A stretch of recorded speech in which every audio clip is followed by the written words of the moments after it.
Bonjour à tous, salut Phil. Salut Simon. On se retrouve, comme promis, pour une nouvelle vidéo, une nouvelle sélection de jeux formidables à vous proposer en cette fin d'année. Cette fois-ci, c'est pas n'importe quel jeu. Ah non.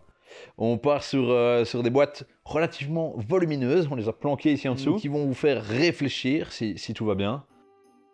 Et on va commencer par Cora de chez Yellow dans la catégorie expert. On aime beaucoup, super bien édité. Super bien édité, c'est un jeu de développement de civilisation. En fait, c'est hyper limpide.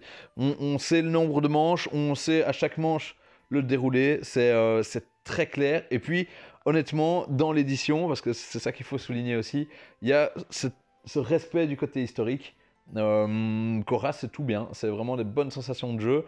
On a l'impression au début que c'est peut-être un peu chacun dans son coin, mais en fait on réalise vite que c'est des courses à objectifs. Oui, il y a plein d'interactions, bien sûr. Il y a différentes pistes de développement, militaire, économique, prestige. On a son petit plateau personnel, on doit monter. Et avec des actions très simples. On a 2 actions par manche, il y a 9 manches, on va faire 18 actions. Alors peut-être un peu plus parce qu'on va récupérer un dé de plus. On ne va pas rentrer dans les détails, on en fera peut-être une vidéo plus détaillée aussi à un moment donné, mais très efficace, plus simple d'accès qu'on ne croit, mais il y a du challenge quand même. Absolument, c'est pour réfléchir, c'est un jeu qui est loin d'être inaccessible, c'est pour ça que Expert, ça fait débat, mais on n'est pas là pour ça du tout. Mais en tout cas, on est là pour dire que Cora, c'est terriblement bien. Et alors on continue directement, on enchaîne avec Les Ruines perdues de Narak. Déjà, il faisait partie des nominés dans notre catégorie rusée pour le prix Fox. Excellentissime jeu qui mène la pose d'ouvrier, le deck building. On est des explorateurs. Et qu'est-ce qu'on va faire en tant qu'explorateur? On va explorer, et justement en fait c'est formidable parce qu'il y a plein de possibilités et on a vraiment presque l'impression d'y être. On est Indiana Jones, on a besoin de godasses pour avancer d'abord et puis il nous faudra des voitures, des avions, mais c'est super malin, nos cartes ont plusieurs utilités et on n'est jamais perdu. Non, il y a toujours des actions à faire. Toujours, c'est très très chouette et un jeu qui monte en puissance. Au début, on va avoir très peu d'actions à faire et logiquement, si on s'est bien débrouillé au fur et à mesure de la partie, on va enchaîner les actions jusqu'à arriver à la dernière manche, à essayer de faire 7, 8, 10 actions si on a bien fait son coup et avec plein de possibilités de marquer des points. C'est chaque fois un bonheur renouvelé, chaque partie apporte son lot de surprises. Il y a un plateau recto verso, enfin il y a plein de choses, on va pas tout vous dire, mais on va vous dire d'y jouer. Surtout. Ah oui, ça c'est sûr, ça il faut absolument. On enchaîne avec Dune Imperium. Alors Dune Imperium, déjà l'univers de Dune, si vous le connaissez, le bouquin de Frank Herbert, la saga de Frank Herbert. Il y a le film qui est sorti il n'y a pas tellement longtemps de Denis Villeneuve, si mes souvenirs sont bons, et c'est tiré de l'univers graphique du film aussi, donc au niveau thématique, même si ça reste un jeu expert, où souvent la thématique peut être sur le côté, mais nous on n'aime pas ça, nous on aime bien quand la thématique elle est là. Ici elle est pleinement associée, deck building, pose d'ouvrier, combat dans un même jeu. Si ça, c'est pas formidable. Il ne faut pas avoir vu ni connaître l'univers pour pouvoir y jouer. Si on connaît l'univers, il y a quand même des cartes qu'on se dit « Ah oui, c'est un rapport avec le livre », puisqu'on va parler du livre plutôt que du film pour l'instant, bien sûr, mais très tendu, tout est clair, c'est limpide, les icônes sont limpides, les points sont limpides, on sait exactement où on va tout le temps, il n'y a rien de caché, merveilleux, tendu, des ressources, des cartes, on prend des nouvelles cartes, enfin, formidable, on en fera une vidéo précise et détaillée aussi, mais en tout cas, nous on a été enthousiasmés, je suis sûr que vous allez l'être aussi.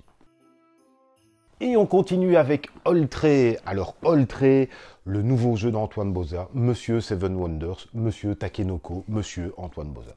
Oui, tout à fait. Qui fonce dans un jeu narratif. Alors moi, je ne connaissais pas Oltré, je ne connaissais pas le jeu de rôle que toi tu connaissais. C'est tiré d'un univers d'un jeu de rôle de Grumpf, qui est un univers bien particulier, qui a été créé par ce monsieur, où il y a plein de choses qui sont déjà sorties, et l'univers maintenant est retranscrit dans ce jeu de société. Très très simple d'accès, franchement les règles tiennent en peu de choses, mais il y a de la narration, il y a de la tension, Pour faire simple, on se retrouve à l'intérieur d'un fortin et on va devoir essayer de régler tous les problèmes de la région, faire face à des péripéties, réparer notre fortin, mais pour ça on va avoir besoin de ressources et des ressources on n'en aura jamais assez, on va devoir collaborer, enfin vraiment. Mais là où ça devient formidable aussi, c'est ce côté narratif dont on parlait. Ouais. C'est que oui, vous avez une partie, vous voulez faire vos objectifs d'améliorer votre fortin, mais il se passe une histoire. Et en fait, de fil en aiguille, vous découvrez des éléments d'histoire. Et à la fin de l'histoire, vous allez voir si vous avez correctement mené votre partie ou pas. Oui, tout à fait. On suit une chronique en fait. Il y a des cartes qui sont sous forme de livres où à un côté il y a l'illustration, de l'autre côté le texte. Et au fur et à mesure de la partie, ben, ce petit livre, on va en tourner les pages et on va voir ce qui se passe. On va voir quels vont être les objectifs de victoire et de défaite. Mais il y a plein d'autres choses, d'effets narratifs sur le côté. Donc c'est un vrai jeu. C'est pas juste on se raconte une histoire. Il va falloir bien s'organiser. Il va falloir gérer des péripéties, des problèmes, des ressources, des réparations, des bâtiments. Un petit bijou. Et enfin, mais attends, je vais prendre ça vers chez moi ici. Et Paléo. Paléo dont on a déjà parlé si vous avez suivi nos péripéties par rapport au prix Fox. Paléo qui est un jeu coopératif qui nous ramène à l'ère paléolithique, dans lequel on va incarner une tribu qui va tenter de survivre, et au-delà de survivre, qui va tenter de se développer par la culture. Oui monsieur, oui madame. C'est pas beau ça. Splendide. C'est le meilleur développement d'une société, c'est la culture. Exactement. Arrivera-t-on à peindre correctement notre fresque? C'est la question que l'on se pose dans Paléo, et c'est costaud. C'est pas juste une possibilité de jeu, une mécanique, une aventure, non, c'est tout un univers sur base essentiellement de dessin. Enfin, on a très peu de texte, voire pas de texte. On n'a quasiment pas de texte, effectivement, oui. Et en fait, chaque fois, on va choisir des modules qui vont bouleverser notre mode de fonctionnement, qui vont proposer plein de parties différentes. Donc vous avez un principe de jeu de base auquel on va greffer chaque fois plein de modules différents. On vous propose certains modules, mais vous les arrangez un petit peu comme vous voulez, avec des objectifs à réaliser, avec de la vraie collaboration, parce qu'on va recevoir des cartes, on va recevoir des cartes personnages, mais des cartes aventures pour faire simple. Et ces aventures, on va décider ensemble qui va les vivre, et si soit on peut se débrouiller tout seul pour les régler, pour régler les problèmes, ben, soit tout simplement devoir demander aux autres, ben non, ben, j'ai besoin de toi, je vais t'aider, je vais... Et que je laisse ma petite carte de côté et que j'aille des fils pour attaquer les mammouths ou ce genre de choses. Très simple d'accès, ils mettent à partir de 8 ans ou 10 ans, je ne sais plus par cœur, je crois que c'est 10 ans. Franchement, même à partir de 8 ans, si c'est un enfant qui a l'habitude de jouer, je crois qu'il pourra le faire, mécaniquement en tout cas.